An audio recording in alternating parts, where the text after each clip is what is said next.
नमस्कार। मेरे YouTube channel साहित्यशाला में आपका स्वागत है।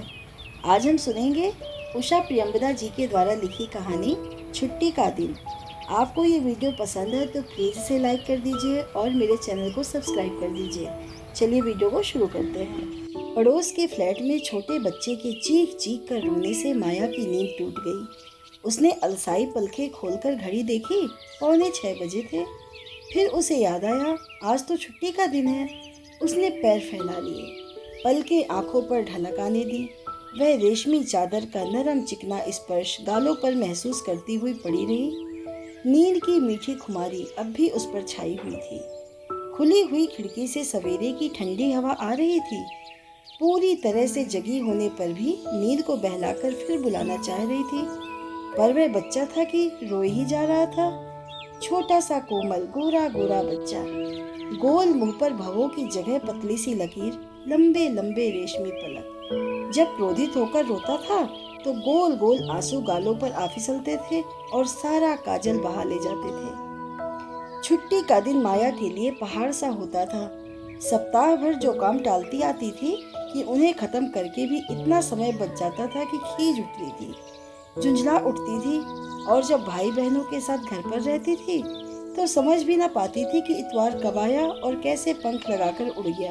रोज की तरह आज भी चैती दरवाजे पर धक्के देने लगी। तकिए में मुंह गड़ाकर माया ने अनसुनी करने की चेष्टा की, पर लगातार धक्कों के साथ चैती ने बीबी जी की पुकार लगानी शुरू कर दी तो माया ने ठंडी सांस ली।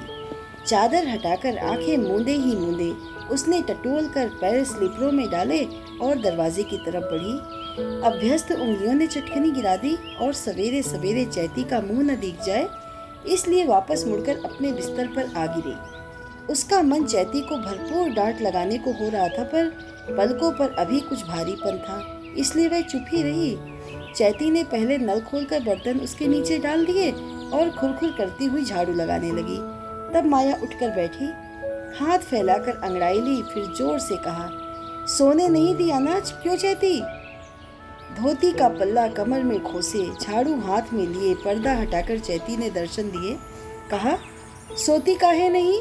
और पर्दे के पीछे गायब हो गई। माया उठकर खिड़की के पास आई। इधर उधर के फ्लैट्स में हलचल हो रही थी। एक तरफ दूध वाला अपनी बाल्टी में मैला गंदा हाथ बार बार डालकर दूध नाप रहा था। हर बार नाप का बर्तन बाल्टी से टकराता और फिर लोटे में दूध गिरने की आवाज के साथ दूध वाले का मोटा खरखराता कंठ कहता, 4, 5, 6। माया ने गुसल खाने में जाकर बेसिन में नल खोल अपने हाथ उसके नीचे कर दिए। पानी की तेज और ठंडी धार हाथों पर पड़ती रही। चौके से चैती की खटपट सुनाई देती रही। माया ने गीत की एक कड़ी गुनगुनाने का प्रयत्न किया, पर आवाज बेसुरी हो गई। उसकी आंखें बेसिन के ऊपर लगे शीशे में अपना प्रतिबिंब देख रही थी। सूना मुंह, सूनी आंखें। एक क्षण को उसे लगा कि यह प्रतिबिंब किसी और का है। वह स्वयं कैसे इतनी थकी, इतनी टूटी सी हो सकती है? शीशे के अंदर से वह अनजान सी युवती माया को जैसे पहचानने की कोशिश कर रही हो, ऐसे देखती रही, जब तक कि माया ने भीगे असहाय विवश हाथों से अपने बाल छूते हुए दृष्टि न हटा ली। उजले सफेद बेसिन के किनारे पानी की बूंदें फिसल रही थी। माया की आंखें उस एक बूंद पर टिक गई जिसे सूरज की पहली किरण ने इंद्रधनुषी रंगों से सजा दिया था। बूंद हिली, फिर चिकने बेसिन पर फिसलती हुई पानी की धारा में मिल गई। माया ने रुकी हुई लंबी सांस बाहर आ जाने दी, फिर अपने पर जैसे काबू पा दोनों हाथों में अंजुलियां भर भर अपने मुंह पर जोर से छींटे देने लगी। उसी तरह पानी भरती और मुंह पर उछाल देती, बिना कुछ सोचे, बिना कुछ सोचने का यत्न किए। फिर उसने नल बंद कर दिया, तौलिया उठाई और उसके नरम नरम रोयों में अपना मुंह छिपा लिया। कुछ देर बाद उसने हाथ बढ़ाकर तौलिया स्टैंड पर फेंक दी। तौलिया जमीन की ओर तेजी से गिरी, पर तभी खूंटी में उसका कोना फंस गया और वह झूलती रही, धीरे धीरे बेबस सी। पर माया ने उधर नहीं देखा। वह फिर पंजों पर जोर दे शीशे में झांकने लगी थी, एक अदम्य आशा लिए कि शायद इस बार वह झांकने वाली युवती पहले से भिन्न हो। और वह कुछ भिन्न थी भी।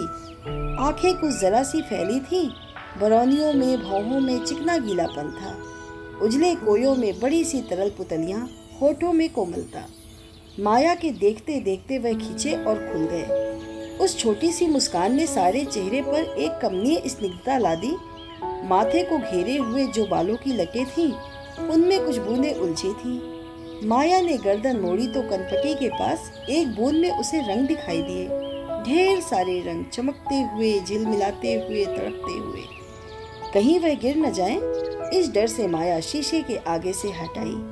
दरवाजा खोला और कमरे में आकर कुर्सी पर पैर उठाकर बैठ गई। हाथ गाल पर टिकाकर सोचा, और अब? चैती पास की मेज पर चाय पहले ही रख गई थी। रोज की तरह मोटे पतले बेढंगे, कहीं गीले कहीं कड़े टोस्ट थे। रोज रोज का सुनहरी धारी वाला नाजुक प्याला था।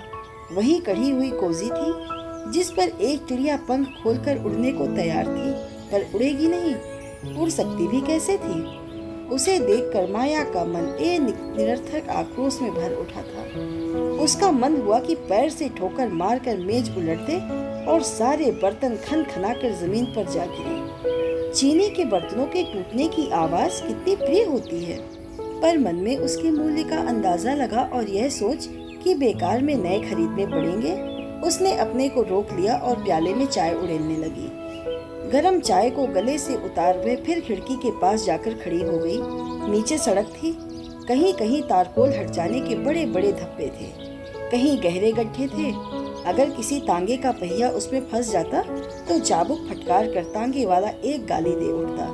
अगर रिक्शे का पहिया होता तो रिक्शे वाला जोर लगाकर निकलने की कोशिश करता, और अगर तब भी ना निकलता तो सवारियों को उतरना पड़ता।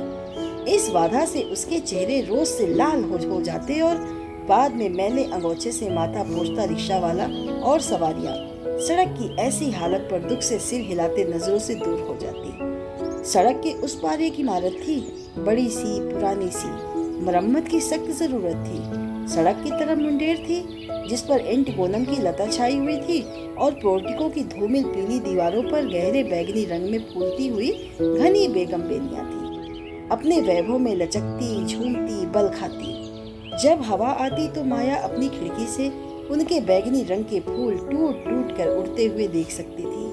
उन 3 पंखुड़ियों के फूलों में कितना रंग था, कितनी मृदुता, पर माया के दिल में वह एक घनी पीड़ा भर जाते थे। इस वक्त सूरज की किरणें बेगम बेलियां पर पड़कर उसके रंग को और चटकीला बना रही थी। सुबह की हवा से कभी कभी कोई फूल नीचे भटक कर आ गिरता था। माया उसमें डूबी थी, रमी हुई थी। हाथ खिड़की पर टिके थे, आंखें सामने। उसने नहीं जाना कि कब चैती आई। जब पायदान के पास बैठकर उसने 2 बार झाड़ू जमीन पर पटकी तो उसने आंखें हटाई। वह कल्पना और स्वप्न थे, यह कमरा, यह दीवारें, यह बंधन, जीवन और सत्य। मालकिन का ध्यान अपनी ओर आकर्षित हुआ देख चैती ने कहा, खाए का बनी है? इतवार का दिन है, छुट्टी का दिन, आज तो कुछ विशेष खाना बनाना चाहिए। चैती को स्वामिनी का खोयापन अच्छा नहीं लगा। न खाबे का शौक है न पहिरे का। सिर हिलाते हुए उसने जो झाड़ू पटकी तो लाख की एक चूड़ी चट से टूट गई। उसके टुकड़े बीनते हुए चैती ने कहा, का बनाई? कुछ भी बना लो, माया ने उदासीनता से कहा। खिचड़ी डाल दे? व्यंग से चैती ने पूछा। आए खिचड़ी, वही बना दो, माया ने कहा। तब चैती ने कहा, ए बिटिया, तुहार अस्परानी हम नहीं देखा, ना कबो कछु खाए न बनवाए। हमहू आदमी हन, हमरो मन है, हम खीर पूरी खाप कहे दे थे, दूध हम ले लिया है। चैती ढीठ हो गई, पर माया ने कुछ नहीं कहा। हटकर चली आई और कपड़ों की अलमारी खोली। कुछ रेशमी कपड़े धोने के लिए सप्ताह भर से रखे थे, उन्हें बाहर किया और जाकर गर्म पानी में साबुन घोलकर डाल दिए। अनमनी होकर फिर आकर अपनी मेज पर बैठ गई। एक और कॉपियां रखी थी, उन पर धूल की गहरी परत थी। माया ने लाल पेंसिल उठा ली, धूल झाड़कर एक कॉपी खोली। गलतियों पर गहरे लाल निशान लगा दिए, पर मन उसमें भी नहीं लगा। हाथ बढ़ाकर पास की छोटी मेज पर से अखबार उठा लिया, खोला। अचानक ही वह कुर्सी खिसकाकर उठ खड़ी हुई, घड़ी पर नजर डाली तो पाया कि बड़ी आसानी से 10 बजे की फिल्म देखी जा सकती है। जाकर फिर अलमारी खोली, कुछ सोचकर एक साड़ी निकालकर पलंग पर रख दी और तैयार होने लगी। अभ्यस्त हाथों से बाल ठीक किए, पाउडर लगाया, कुछ देर अपने को देखती रही और लिपस्टिक उठाकर अपने होंठ खूब गहरे लाल कर लिए। कपड़े बदले और चैती से कहा, मैं सिनेमा जा रही हूँ। चैती ने पूछा, कब तक आई हो? यही 12 साढ़े 12 तक। और पर्स उठाकर बाहर आ गई। खुली खिड़की से हवा आई और अखबार के पृष्ठ उड़कर फर्श पर जा गिरे। खुली कॉपी के पेज सरसराते रहे। मेज पोस्ट का कोना हिलता गया और हाल में बैठी माया को लगा कि जिस अकेलेपन से बचना चाहकर वह सिनेमा चली आई थी, उससे निष्कृत कहाँ हुई। अभी उसकी नितांत अकेले बैठकर सिनेमा देखने की आदत नहीं हुई थी। कुछ विचित्र अटपटा सा लग रहा था। इंटरवल में उसने एक उड़ती सी नजर से इधर उधर देखा तो पाया कि कॉलेज की संस्कृत टीचर मिसेस भारद्वाज भी कुछ दूर बैठी हैं। उसने भी माया को देखा और हाथ हिलाकर पास बुलाया। माया को उनका साहचर्य विशेष प्रिय न था, पर यह सोचकर कि एक से दो भले, उठकर उनके पास चली गई। अकेली ही हो? प्रश्न हुआ। मिसेस भारद्वाज की तीव्र दृष्टि माया पर थी। जी। आज तो तुम पहचानी नहीं जा रही हो, कुछ व्यंग से मिसेस भारद्वाज ने कहा। उत्तर में माया ने मुस्कुरा दिया। तभी एक वयस्क से सज्जन उसकी ओर देखते हुए पास आ गए। मिसेस भारद्वाज ने कहा, यह मेरे पति हैं मिस्टर भारद्वाज। आप मिस सहगल हमारे कॉलेज में हिंदी पढ़ाती हैं। मिस्टर भारद्वाज ने नमस्कार किया और पास वाली सीट पर बैठ गए। कुछ वार्तालाप करने का प्रयास करते हुए पूछ लिया, अभी ही आई हैं आप? कुंठित हो माया ने कहा, जी। पत्नी की ओर उन्मुख होकर पूछा, चाय वगैरह कुछ मंगवाऊं? मंगवा लें। यह साड़ी बड़ी प्यारी है, यहीं से ली है? मिसेस भारद्वाज ने पूछा। मदर ने भेजी है। आपका घर यहाँ नहीं है? मिस्टर भारद्वाज को जैसे कुछ बात करने का विषय मिला। जी नहीं। और फिर कहा, लखनऊ में है। वहाँ से आप यहाँ आई इस छोटे शहर में? माया की मुस्कान अनजाने में ही विषादपूर्ण हो गई।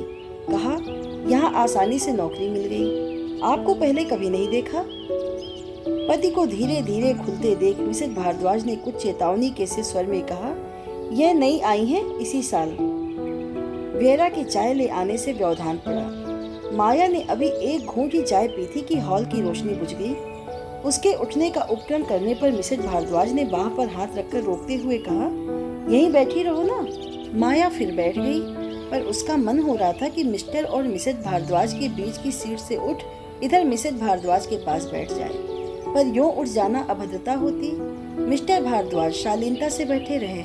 कभी भूल से भी उनकी कोहनी या कंधा माया से नहीं छुआ, पर कुछ हंसी की बात पर उनका जोर से खुलकर हंसना माया को खटक जाता था। आखिर ऐसा ठहाका कि हॉल गूंज जाए, लगाने की क्या जरूरत? बीच में माया ने अपने को झिड़का भी। फिर इस जरा सी बात पर वे बेकार ही मन क्यों कुढ़ रही है? फिल्म अधिक लंबी न थी। जब समाप्त हुई तो माया ने मानसिक यातना से छुटकारा पाया। शिष्टता के साथ जितनी जल्दी उनसे छुट्टी ले सकती थी लेकर माया अलग हुई, पर अभी उसका मन घर जाने को न हुआ। सड़क के एक किनारे खड़े होकर कुछ देर सोचा कि और क्या किया जाए। ध्यान आया कि दूर के रिश्ते के एक भाई यहीं कहीं आसपास रहते हैं और माया के न आने का कई बार उलाहना दे चुके हैं। उनके घर आधा घंटा बिता आया जाए। पर्स में एक स्लिप पर उनका पता लिखा था, उसे ढूंढकर निकाला। घर उनका आसानी से मिल गया। बांसों को बांधकर एक घेरा सा बना दिया गया था। कुछ सूखे सूखे टमाटर के पेड़ और कुछ गेंदे फूल रहे थे। माया ने दरवाजे पर थपकी दी। कुछ देर में एक महिला अंदर से झांकी। अंदाज से सोचकर कि यही भाभी होंगी, माया ने नमस्कार कर कहा, चंदन भाई साहब हैं, मैं माया हूँ। भाभी उत्तर में मुस्कुराई और दरवाजा खोलते हुए कहा, आइए। कमरे में एक गंदी सी निगाड़ का पलंग पड़ा था। आसी चारपाई थी जिस पर बिस्तर बिछा था। एक गीली सी गद्दी भी थी और सिरहाने छोटे बच्चे के कुछ कपड़े। बैठिए। माया पलंग की पट्टी पर बैठ गई। भाभी की धोती मैली थी और उसमें से घी की तेज महक आ रही थी। आपने मुझे पहचाना ना होगा, चंदन भाई साहब की चाची है ना, वह मेरी बुआ लगती हैं। संबंध जानकर भाभी ने कहा, ओ बांदे वाली सास जी की आप भतीजी हैं? इन्होंने जिक्र तो किया था। कहाँ हैं भाई साहब? माया ने पूछा। आज इतवार है, घूमने चले गए हैं, उत्तर मिला। कब तक लौटेंगे? फिर यह देख कि वह अभी खड़ी ही हैं, माया ने कहा, आप भी तो बैठिए। चूल्हे पर तरकारी चढ़ी है और उसका ध्यान आते ही भाभी बोली, अभी 2 मिनट में आई। कहकर कमरे से चली गई। माया उसी तरह पट्टी पर बैठी निरुद्देश इधर उधर देखती रही। कमरे के बाद बरामदा था और उसी के निकट शायद चौका, क्योंकि कढ़ाई में कलछी चलने की आवाज साफ सुनाई दे रही थी। फिर एक छनाका हुआ, शायद पानी डाला गया होगा और फिर हाथ में दरी लिए भाभी आई और कहा, उठिए, इसे बिछा दो तो आराम से बैठिए। दरी बिछाते हुए कहा, आज तो आपकी छुट्टी होगी, इतवार है। जी। आपको तो खूब अच्छा लगता होगा। प्रश्न सुन माया कुछ देर चुप रही, फिर कहा, जी हाँ, लगता तो है। वैसे तो कॉलेज का ही काम रहता है, कभी कभी इधर उधर चले गए, सिनेमा वगैरह। अभी सिनेमा से ही आ रही थी, सोचा कि मिलते चलें। बड़ी हसरत से भाभी ने कहा, अकेले रहने में तो यह है ही, जो मनाया कर लिया। शादी से पहले मुझे सिनेमा देखने का बड़ा चाव था। मेरे एक चाचा गेटकीपर थे, सब मुफ्त में देखते थे। पर अब तो साल डेढ़ साल से कोई सिनेमा ही नहीं देखा। मुन्ना छोटा है, घर में कोई है नहीं, छोड़े भी किस पर। कौन सी फिल्म देखी आपने? माया ने फिल्म का नाम बताया। अंग्रेजी की थी। भाभी बड़ी सच्चाई से बोली, भाई हमें तो कुछ समझ में नहीं आती, दो एक बार गए भी, पल्ले कुछ नहीं पड़ा। फिर रुककर भाभी ने पूछा, आप तो शायद बीए होंगी? जी नहीं, एमए, आहिस्ता से माया ने कहा। भाभी ने एक लंबी सांस ली, कुछ कहने को मुंह खोला, फिर रुक गई। बात बदल कर कहा, खाना परस लाऊं आपके लिए? जी नहीं, नौकरानी ने बनाकर रखा होगा, अब मुझे चलना चाहिए। कुछ देर तो रुकिए। भाभी के स्वर में कुछ विशेष आग्रह नहीं था। माया जैसे एकदम उकता गई, उठती हुई बोली, अब चलूं भाभी जी, कभी हमारी तरफ भी आइए। कहूंगी उनसे, लाना न लाना उनके हाथ है। भाभी ने जल्दी से हाथ जोड़ दिए। बाहर निकलते हुए माया को लगा कि वह बेकार ही आई। भाभी को शायद काफी काम हो, पहुंचकर बाधा दी।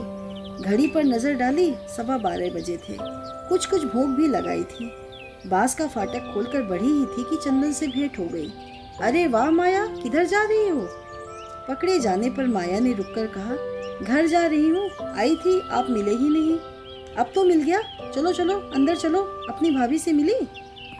जी भाई साहब, अभी माफी चाहती हूँ, फिर आऊंगी। पर वह नहीं माने और बेतकल्लुफी से उसका हाथ पकड़ लिया और कहा, नहीं, बिना खाना खाए नहीं जा सकोगे। माया ने हाथ छुड़ाने का प्रयत्न किया, पर चंदन हाथ पकड़े पकड़े ही अंदर तक ले गए और जोर से पुकार कर कहा, सुनो, एक मेहमान आए हैं। भाभी चौके से बाहर आई और देखा, फिर कहा, मैंने तो पहले ही रुकने को कहा था। फिर माया के मुख की ओर देखकर बोली, हाथ तो छोड़ दो बेचारी का। उनके कहने का ढंग ऐसा था कि चंदन ने तुरंत उसका हाथ छोड़ दिया। फिर कुछ अपराधियों की तरह कहा, खाने का इंतजाम करो, हो रहा है। रुखाई से कहकर वह वापस चली गई। चंदन और माया ने स्पष्ट रूप से महसूस किया कि उन्हें प्रसन्नता नहीं हुई है। माया ने फिर कहा, भाई साहब, बेकार झंझट होगा, मेरी नौकरानी इंतजार कर रही होगी। झंझट क्या, खाना अभी बना जा रहा है। स्वर ऊंचा कर उन्होंने पत्नी को पुकारा, सुनो, जरा जल्दी कर दो।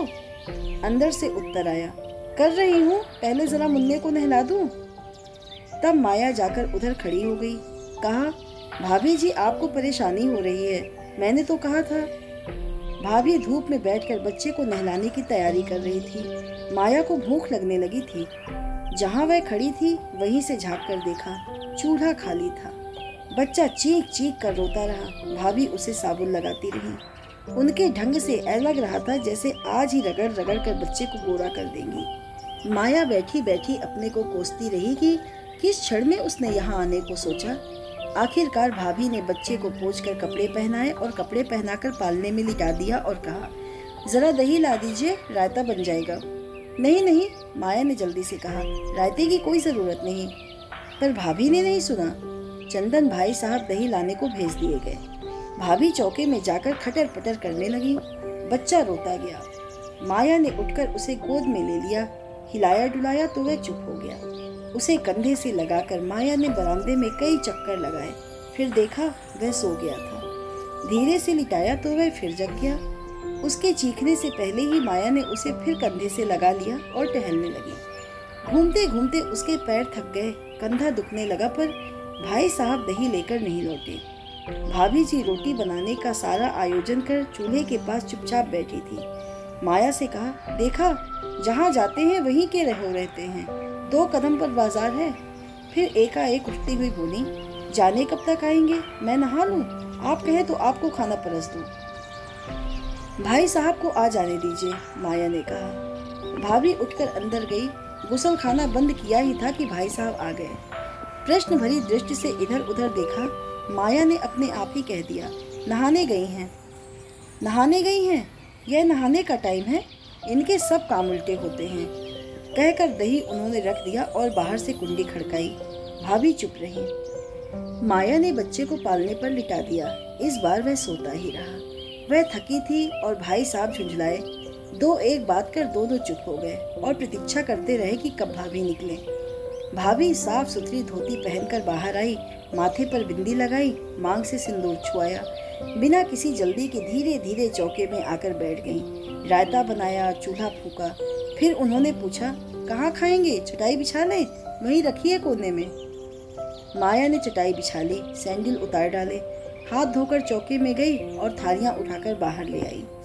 दाल एकदम ठंडी और पतली थी, रायते में काफी ज्यादा नमक। माया को बरबस चैती की बनाई नरम नरम पूरियां और मेवे की खीर की याद आ गई। खाने के बाद कुछ देर वह और बैठी। जब भाभी स्वयं भी खा चुकी तब वह विदा लेकर आई। चैती शायद इंतजार करते करते थक कर चली गई थी। माया ने अपने पास की दूसरी चाबी से ताला खोला। घड़ी की सुइयां 3 पार कर चुकी थी। कमरे की छांव में मधुर शीतलता थी। माया ने सैंडल उतार दिए, पर्स कुर्सी पर डाल दिया और चौकी की तरफ गई।